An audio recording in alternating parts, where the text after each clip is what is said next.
Hello అండి అందరికీ మనందరికీ తెలుసు చైనా మన భారతదేశాన్ని ఇబ్బంది పెట్టడం కోసం బ్రహ్మపుత్ర నది మీద ఒక భారీ డ్యామ్ని అయితే కడుతుంది. ఇక్కడ మీరు చూసుకున్నట్లయితే బ్రహ్మపుత్ర నది చైనా భూభాగంలో ప్రవేశించి ఇక్కడ ఈ వంపు దగ్గర మన భారతదేశంలోకి ప్రవహిస్తుంది అనమాట. అయితే కరెక్ట్గా మన అరుణాచల్ ప్రదేశ్కి 30 కిలోమీటర్ల పై ఎత్తున అంటే 30 కిలోమీటర్ల ముందు ఒక భారీ ప్రాజెక్టు దాదాపు 14 లక్షల కోట్లతో 60,000 మెగావాట్ల విద్యుత్ ఉత్పత్తి చేయగలిగే ప్రాజెక్ట్ కడుతుందన్నమాట. అయితే ఈ ప్రాజెక్ట్ కట్టడం వల్ల మన భారత వ్యవసాయానికి అలాగే మన భారత ప్రజలకి తీవ్ర స్థాయిలో నష్టం కలుగుతుంది. ముఖ్యంగా కృత్రిమ వరదలు అంటే మనని ఇబ్బంది పెట్టాలి అనుకున్నప్పుడు, మన భారత ప్రభుత్వాన్ని మన ప్రజల్ని ఇబ్బంది పెట్టాలనుకున్నప్పుడు ఈ డ్యామ్ గేట్లు ఎత్తినట్లయితే తీవ్ర స్థాయిలో ప్రాణ నష్టం, ఆస్తి నష్టం కలుగుతుందన్నమాట. పంటలకి తీవ్ర స్థాయిలో నష్టం ఏర్పడుతుంది. అయితే ఈ డ్యామ్ని వద్దు అని చెప్పేసి మన భారత ప్రభుత్వం పదే పదే చైనాకి చెప్తున్నా కానీ చైనా వినకుండా ఏకపక్షంగా కడుతుందన్నమాట. అయితే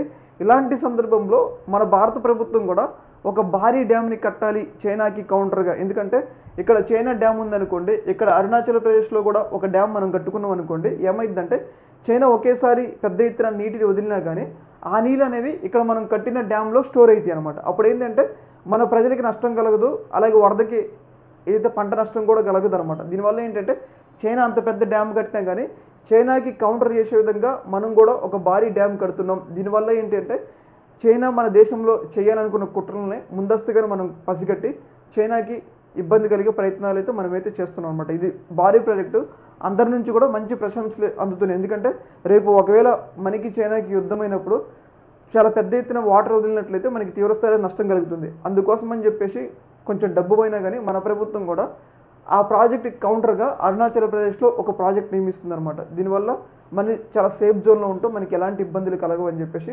మనకైతే అర్థమవుతుంది అనమాట. ఈ యొక్క అంశంలో మీ యొక్క అభిప్రాయాన్ని కామెంట్ సెక్షన్లో తెలియజేయండి. Okay, thank you.